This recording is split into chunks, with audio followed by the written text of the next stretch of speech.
They said very clearly, we will topple the leader, Gaddafi, and we will not do nation building. And the result there was a civil war which endures to this day. It is very, very messy when you go in and you topple a regime.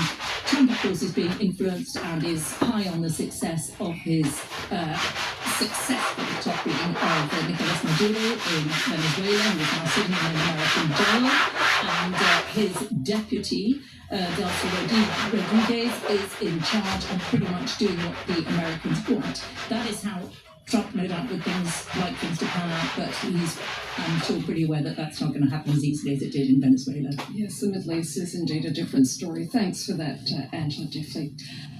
And as I said earlier, US President Donald Trump is saying that the war with Iran could be short-lived, but he's warning that it could indeed escalate if Tehran continues disrupting global oil supplies. Trump says Tehran vows to block Gulf oil exports. Delano D'Souza has the latest. Thank you. Over Tehran as the United States and Israel continue to strike the Islamic Republic. The war intensifying in the Middle East as the US president suggests the conflict could end sooner than previously thought. On Iran, you called it an excursion. You said it would be over soon. Are you thinking this week it will be over? No, but soon. Days? I think so. Okay, and Very soon.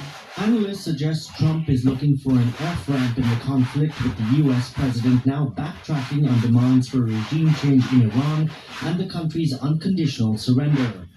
But while Washington could be seeking to calm tensions, authorities over in the Islamic Republic say the ultimate decision on when the war ends rests with them. Whenever the Islamic Republic decides, even if the other side stops, the final decision lies with Iran, because they were the ones who committed the aggression.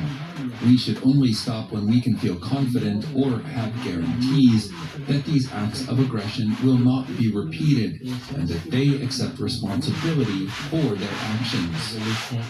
Iran continues to hit targets in neighboring Gulf states as its counteroffensive drags on.